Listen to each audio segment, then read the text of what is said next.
heureux de vous savoir nombreux à nous suivre dans cette revue de presse panafricaine. Mesdames, Messieurs, bonjour et bienvenue à la une des journaux africains. Pour le compte de ce mardi 20 octobre 2020, GSTV Bénin a le plaisir de vous tenir en haleine avec les actualités au Bénin, en Côte d'Ivoire, au Niger, au Cameroun et pourquoi pas au Mali. Merci donc de nous suivre. Démarrons par le Bénin où l'actualité est marquée par les 15 milliards de chèques de talons aux travailleurs et les différentes réactions qui s'en sont suivies. Ici, le Télégramme nous abreuve des clarifications du ministre de l'économie et des finances, Romuald Wadani, qui à propos des chiffres confond Boniaï selon le matinal. Vaine réaction de Komi Kouché, car les syndicalistes confirment l'existence des arriérés, ajoute le Canard.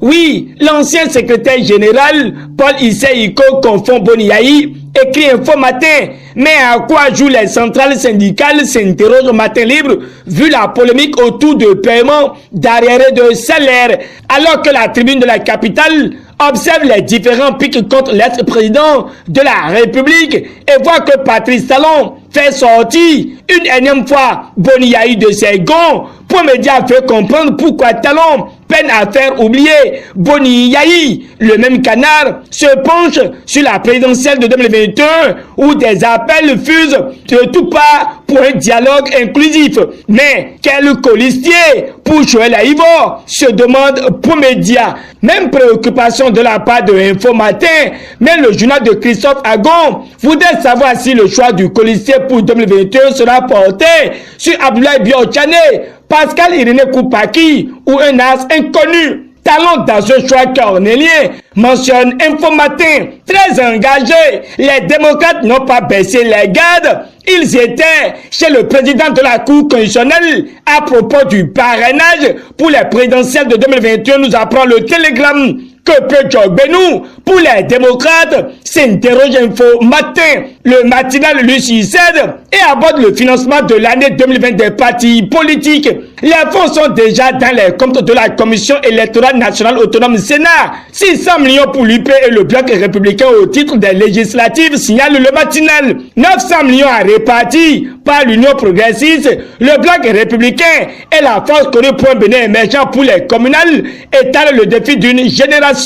Et puisqu'on parle des sous, Fraternité nous vient avec son titre relatif au projet de loi de finances exercice 2021 et montre que le dernier budget du quinquennat est un laboratoire des députés, ceci dans un contexte particulier, avec des prévisions à mieux maîtriser. Élu pour un mandat de 5 ans, Martin voit la prolongation de Talon comme une division, mais unie. L'opposition dit non au troisième mandat de Ouattara. C'est avec cette note de Promédia que nous plantons le décor quant aux actualités ivoiriennes. L'arc-en-ciel touche également la présidentielle du 31 octobre prochain et veut comprendre si Ouattara a compris les signes des temps mauvais. Selon ce journal ivoirien, la pression s'amplifie. Le Canard ne perd pas de vue le message étrange de la gendarmerie vers un report et une transition étale l'arc-en-ciel. Le sursaut à son tour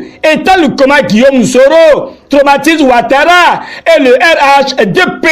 Les confidents du premier siècle du chef de l'État sont dévoilés, écrit le sursaut avant de montrer que Ouattara a défié Henri Konan Bédié, Afi N'Guessan, Assoa Adou, Simone Gbagbo et autres en lançant la campagne électorale et rassure que les élections auront bel et bien lieu le 31 octobre prochain, déjà que l'homme a la caution de la communauté économique des États de l'Afrique de l'Ouest, CEDEAO. La voix originale observe l'atmosphère de guerre civile en Côte d'Ivoire et dénonce le grand cafouillage de la communauté économique des États de l'Afrique de l'Ouest. Le même confrère se prononce par rapport aux agressions sanglantes contre les opposants en Côte d'Ivoire et montre que Ouattara constitue trois forces pour semer la guerre civile dans ce pays où le Fonds monétaire international s'inquiète de son endettement d'après le journal de l'économie. Un tour au Mali et le journal républicain nous apprend que les administrateurs civils menacent de transformer leur grève en illimité à partir du 9 novembre prochain.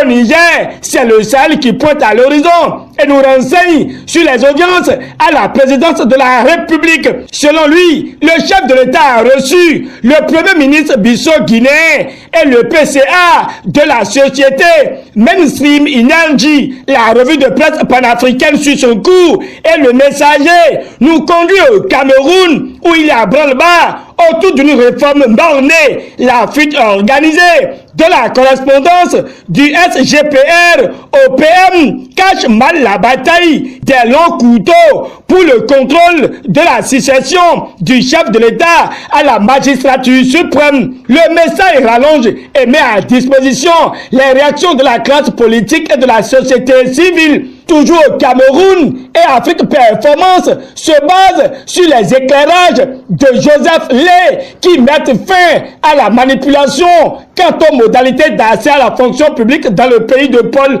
Biya. Au Togo, c'est les infrastructures qui préoccupent et le journal de ce pays nous informe sur l'impact environnemental de la SNTP. Haotoué, Dagbati et Nyita, c'est déshérité de la vallée minière, état le journal du Togo. Accident de route et le journal du Togo fait comprendre si c'est la route qui tue ou bien c'est nous, les conducteurs, qui tuons. Mesdames, Messieurs, c'est sur cette actualité togolaise que se referme cette revue de presse panafricaine que je vous remercie d'avoir suivi. Bonne journée et à jeudi pour un autre son de cloche.